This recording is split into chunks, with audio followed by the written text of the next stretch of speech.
Hey all, this is the Cold War Prepper and my name is Lee. So I did a video a short while back, 30 things to pick up at the grocery store if you know shtf is imminent. And somebody in the comments said, hey Lee, why don't you do something about going to the hardware store? So this is going to be my list of 60 plus items, less than 75, that you need to have. So write these down. Check off what you have. If you hear something you don't have and you need, then that becomes what you need to get either immediately before SHTF or right now so that you have it ahead of time. So we're going to start off with an adjustable wrench. I have these all laid out. I recorded as usual. For some reason when I hit record it doesn't record, so I end up having to do these 10 or 12 times. I have to restart the computer every time I do that to try to erase it. But anyhow, adjustable wrenches, this is what I'm talking about. Get various sizes, and you're going to need as many of those as you can get. An axe, that's a long-handled cutting instrument. Bolts with screw eyes or the hooks. I used the hook just the other day out in the backyard on a fence post so I could hang my strawberry plants. They're in hanging plants. And you can also use those to run cord through so you can hang up a hammock or a tarp or your clothesline, whatever. But the hooks with screws and the eyelet screws. Nuts and bolts assorted, get as many of those as you can. Bolt cutters, box cutters. In the box cutter also include a good knife, so you always want to have a good knife around. Bungee cords, chainsaw, channel locks. I don't have mine, but channel lock is basically a pair of pliers. Then you can lock them in place, and then you can adjust the tension, and that'll hold things together for you as well. Chisels. Clamps. Now, if you look up top up here, I'm using clamps to hold my flag onto the Venetian blinds, and that's this little clamp right here. They come larger. They can get them up, mega size to hold things together as you're gluing them together. And then for larger pieces, of course, you got this one, and so you can fit whatever you're gluing together in here, and then just ratchet it down, and it'll tighten up. Various sizes of those. So you're going to need all kinds of those to hold things together, projects together while you're gluing or screwing.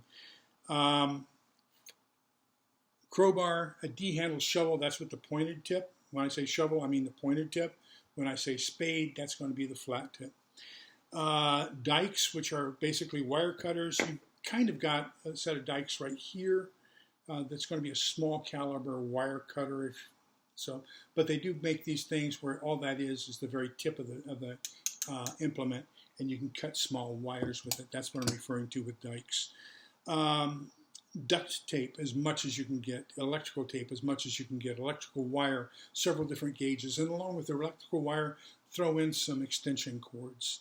Gas shutoff tool, non-sparking, so that you can go out and turn off your gas meter without, if you have a gas leak, you don't want to have any sparks, guaranteed, or it'll be the last thing you do.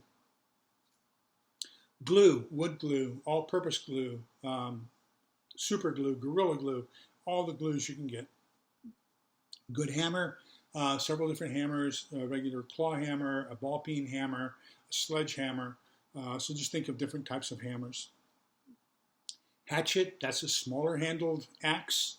So the axe is the big handle, hatchet's a small handle. Hoe. Laundry line that you're going to hook up to those eye hooks for your clothesline to dry clothes.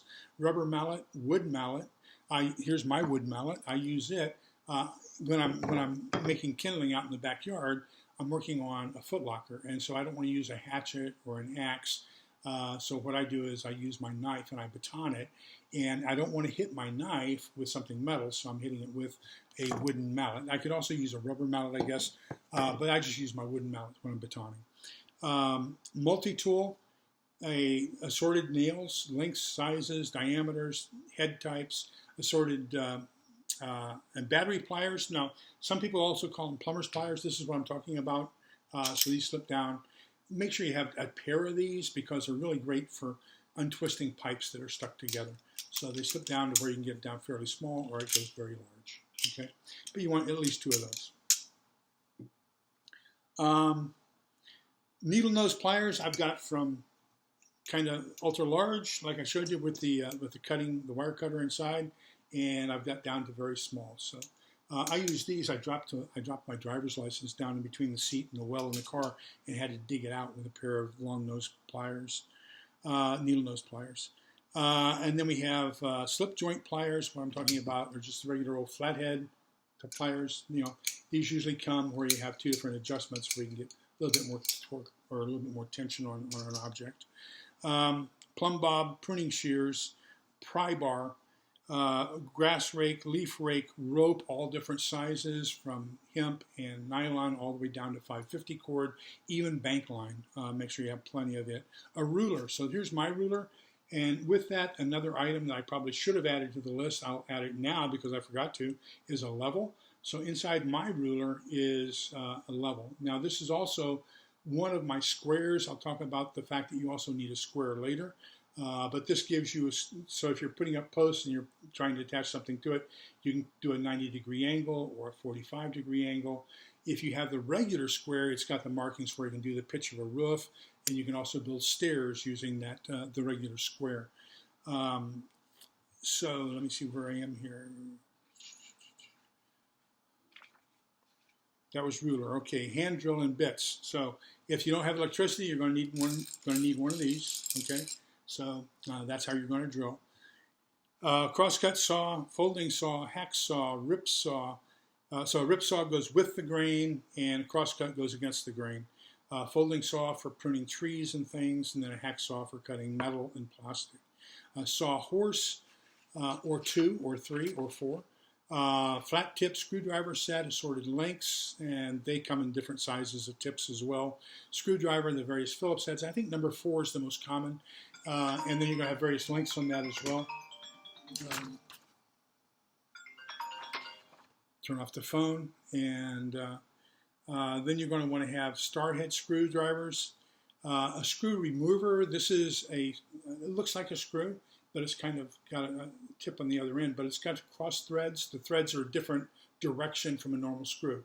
So first you drill a hole into the screw you want to remove, then you insert this item, this other screw, inside the screw, and as you're torquing down on it, it's actually, as it's going in, it's pulling the other screw out. It's because it's got the different direction of threads. Then you've got wood screws, assorted sizes and types. Metal snippers, so you can cut tin, aluminum, copper. A spade, that's a square-tipped shovel. A square, like I said before. Tape measure, you're going to need all different sizes. So my tape measure has multifunctional as well. It's got levels in it. It's got a laser in it. I believe this one's only 8 or 12 foot. But you're going to want different sizes of tape measures. If you do a cloth 50 foot, that's fantastic. 8 foot is probably going to be the most common. Get several of them. These metal ones, they'll kink, they'll bend, and everything else. You're going to want to have plenty of tape measures available to you. Tarps, several of those as well. 8 by 10, 10 by 12. Tie downs. I'm talking about the straps that tie down. They have the ratchet on them, so you can really pull things together. Trash bag, contractor. Trowel, now 2 different kinds of trowels. One you garden, dig with, and the other one you're going to lay concrete with. A wagon, I asked my daughter for a heavy-duty utility wagon for Christmas, and that's what I got. I envision that if I have to go down to the river to bring water up to the house, if SHTF happens, I can't carry 2 6-gallon water jugs. But I can probably pull them in a wagon, so I can fit them in the wagon and then carry those. And then they have multiple other uses as well. Now, speaking of water, a good friend, Texas Redleg, fantastic channel. He's former law enforcement. He has all kinds of great ideas, especially on security and defense. But he turned me on to a bladder that fits inside the wheelbarrow. And I think it's a 15-gallon bladder, or maybe it's only 12 gallons. But anyhow, it is a bladder. You can put it inside the wheelbarrow. So if you have a wheelbarrow and you don't want to get a wagon and you're going to have to go get water, get this bladder on Amazon, fit it inside your wheelbarrow, and you got it made. Wire cutters, these are going to be the larger ones, like what the linemen use, almost to the size of the bolt cutter. And then zip ties, assorted sizes. Finally, the things you want to have plenty of, so these might be the last things you get, and you get plenty of at the last moment. Chicken wire, 2x4s, plywood sheets, paint brushes, 1x12 or 1x10 boards, and shingles, because if you have any problems with the roof of your house, you want to have some extra shingles. So that's my list of less than 75 things to get at the hardware store. So please, if you have additional ideas, down at the bottom in the comments, add all those things I know I forgot and that you have remembered, so you're going to add them down below. Remember that we're all in this together, so we can come out at the other side together. Do me a favor, like, subscribe, comment. Take care, be safe, and see you next time. Bye-bye.